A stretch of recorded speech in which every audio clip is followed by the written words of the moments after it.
You can always tell how much you love someone by how much they can hurt you, and the sight of lovers feeded those in love. These are actually the type of things we hear from people who claim to have fallen madly in love, but how does it work? What exactly is love? To help us with this, I've spent millions of hours looking into relationships in real life, on the internet, and in movie series, just to create this crash course on the arcane ways of the heart. So you can now send this video to your crush as a passive-aggressive way of showing them how you feel. Sit back, relax, and enjoy as I reveal to you the secrets to falling madly in love with the right person. Quick disclaimer: people who have fallen in love in the past are known to have made very stupid, irrational, and illogical decisions. Handle this information with care. Love is very simple yet so complex. We've seen brilliant minds go insane in an attempt to fully grasp the concept, and it's a shame really that they didn't think to use their dictionaries. But if you think you are wiser and you are now here on the internet searching for answers, just be careful, but there are a lot of weird shit out there. But seriously speaking, there are 3 simple steps to falling madly in love with somebody, and the first step would be attraction. We all have a love map we've consciously and or subconsciously created in our minds, containing features and attributes we'd want in a partner, because deep down, we all want to fall in love. And if you are lucky enough to meet someone who fits into majority or all of the standards on your list, you'll fall in love. Love at first sight is just an imaginary scenario where everything I've explained so far happens the first time you are meeting someone. But that is impossible because such a perfectly coincidental situation has never been recorded in the entire history of my life. Depending on the type of attributes they fit into, you can feel different feelings that aren't truly love. For example, lust and infatuation. Lust is fueled by the sex drive. No matter how tiny it might be, a part of loving someone in a romantic way has to do with sexual attraction. Many people have told me in the past that they love me only to hook up with me. Infatuation can be having a crush on somebody and acting on it, or going out with a person and acting like a couple, dating. Love in these manners is not always meant to be serious and permanent because it is built on infatuation, flirtation, and fun. We might feel strong feelings of lust towards a person but lose interest quick before developing the same type of feelings for another person. This just goes to prove that we aren't ready to fall in love but just looking to satisfy certain urges.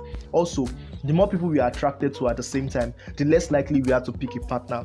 Not everyone you are attracted to will feel the same way for you, and this is perfectly normal. You can't force someone to like you by giving them more of what they obviously don't want. The second step is falling in romantic love. When our feelings of lust and attraction are accompanied with feelings of obsession, ecstasy, euphoria, focus, and motivation. You know now, all the attributes of a drug addict. Stay with us for a reasonable period of time. We are said to have unfortunately fallen in love. This is bad because even people in love and those going through a breakup can be very partial when explaining how love feels. From what I've heard, romantic love is very sweet. I don't just like the part about doing stupid things because of one person. But no two people are the same, so not all loving relationships will be the same. Surprisingly, the sex drive and romantic love are different brain systems, so you can be madly in love with somebody but still sleep around.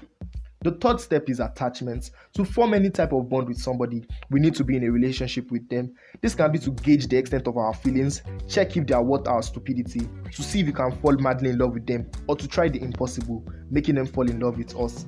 The common relationship options for this would be intimate friendship and dating.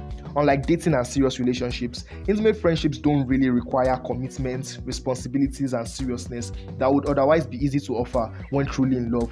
Therefore, 2 people could be in a serious relationship with one or both partners not being truly in love, while some other people might profess their true love to each other whilst being friends. No matter the type of relationship you have or you want to have with somebody, communication is the key. Your relationship should be the way you and your partner want it to be, not the way TV or some people say it should be. Relationships based on assumptions don't go well in my experience. A pivotal part of you and your partner's bonding and attachment in a relationship is the declaration of true love. Falling in love is a feeling, but staying in love is a choice. And if you've stayed in love long enough till you can no longer get interested in any other person but them, you can now claim to have fallen truly, deeply, madly in love with them. Personally, I don't think you should tell anybody that you love them until you are sure you feel this way about them. Just be sure the person you are giving your heart to is the right person. True love takes time, so don't be in a hurry or disappointed if your partner doesn't reciprocate this. They might just not feel the same way about you yet. Although we might have pure intentions, interests do clash because different love languages exist and learning a new language is hard, trust me. People experience and show love differently, so not all loving relationships are worthwhile. You should do good things for your lover because you don't want bad things to happen to them. But when a relationship is getting too toxic and is doing a lot of harm than good, it's advisable you get out of it out of self-respect. People would forever get over breakups, time heals, but the damage would be done. The most important secret to falling in love is loving oneself. Most times we love in parts in hopes of completion, but you shouldn't search for completion in another person. For it's only when you truly love yourself, you can love others the way they deserve to be loved. Please make sure you subscribe to my YouTube channel because it really goes a long way in helping my mental health. Thanks for watching.